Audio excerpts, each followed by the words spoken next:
সুপ্রভাত বন্ধুরা। সকাল সকাল এক কাপ লাল চা, দুটো বিস্কিট দিয়ে খেয়ে রুম থেকে বের হয়ে একটু সবুজ দর্শন করে যাব বলে আমি আর আমার মেয়ে বের হয়ে গাছের একটি খুব সুন্দর ছোট প্রজাপতি দেখে খুব খুব খুশি হয়ে গেছি। সকালের আলো তার সাথে সবুজ কার না ভালো লাগে, তার মধ্যে আবার প্রজাপতি। তো মেয়ে একটু ফটো তুলছিল, আমি একটু এনজয় করছিলাম। একটা বিড়াল দেখেছিল, যেটা দেখে ও খুব খুশি হয়ে গেছিল, কেন কি ও খুব ক্যাট লাভার।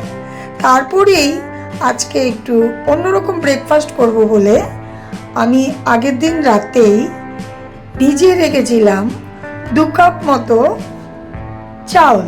আর প্রথমবার বানাচ্ছি এই রেসিপিটি হলো ঝাড়খণ্ডের একটি বিখ্যাত ডিশ। তো তার জন্য নিয়ে নিচ্ছি 2 কাপ চাউল, 1 কাপ ছোলার ডাল বা চানার ডাল যেটাই বলো, আর 1 কাপ থেকে একটু কম কালাইয়ের ডাল, যেটাকে আমরা মাসকলাইয়ের ডাল বলি। রেসিপিটার তো নামই বলা হলো না। হ্যাঁ, রেসিপিটার নাম আশা করি অনেকেই বুঝে গেছে। এই রেসিপিটার নাম হলো ধুচকা, আর আমি প্রথমবার ট্রাই করছি। তো সুন্দর করে ধুয়ে নিচ্ছি যাতে করে একটু নোংরা ধুলোবালি না থাকে।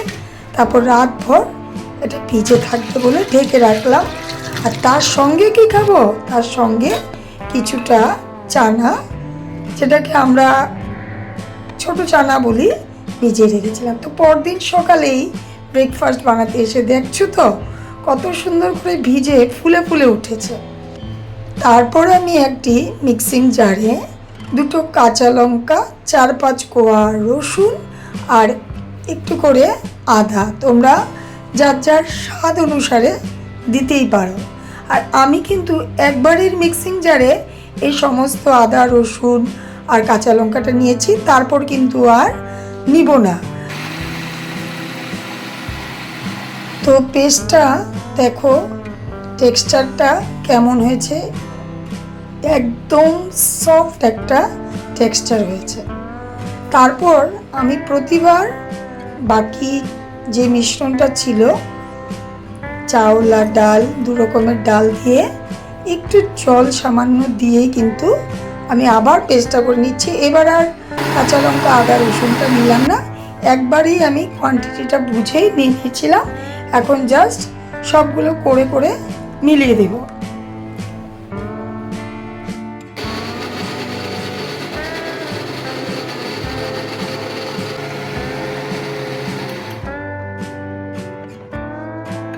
পুরোটা কমপ্লিট হওয়ার পর আমি আবার একটা ঢাকা চাপা দিয়ে 2 ঘন্টার জন্য রেখে দিই। সকালে উঠেই মিশ্রণটা আগে তৈরি করে ঢাকা চাপা দিয়ে রেখেছিলাম। তো তার সাথে রাতে ছোলাটা যে ভিজিয়ে রেখেছিলাম তার একটু করে ঘুগনি মতো করে নিব। একেবারেই সব একসাথে কষিয়ে প্রেসার কুকারে সিটি মেরে নিচ্ছি। তারপর আমি মিশ্রণটার মধ্যে দিলাম একটু জোয়ান, একটু লবণ আর একটু গোটা জিরে আর সামান্য হিং আর হলুদ দিয়ে আবার এগুলো সুন্দর করে একটি মিশ্রণ তৈরি করে নিব।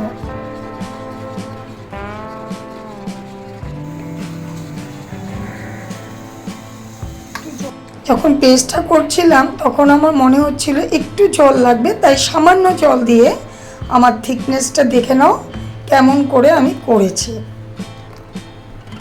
আমিও কিন্তু প্রথমবারই করেছি, তাই হয়তো একটু ভুল টুল হবে এমন একটা ভয় কাজ করছিল। তারপর আমার পুচকুচা ছোটো সা কড়াই, যেই কড়াটাতে আমি খুব ভালোবাসি কিছু এইসব ধরনের জিনিসগুলো করতে। তারপরে কিন্তু আমি একদম মা অন্নপূর্ণা দেবীর নাম নিয়ে বসিয়ে দিলাম ধুচকা। প্রথম ধুচকাটা দিয়েই গরম তেলটা তার উপরে কয়েকবার দিতে হবে।